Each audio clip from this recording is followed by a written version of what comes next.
नमस्कार दोस्तों, आज छठ पूजा महापर्व की हार्दिक शुभकामनाएं करते हुए आज मैं मगही भाषा में मगही छठ गीत लिखा हूँ।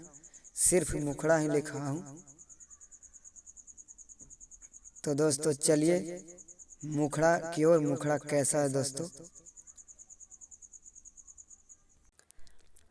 सज धज के होई जो तैयार हमर धानी आगे, सज धज के होई जो तैयार हमर धानी आगे, आगे धानी होई गेलौ राघ के बेर, आगे धानी होई गेलौ राघ के बेर।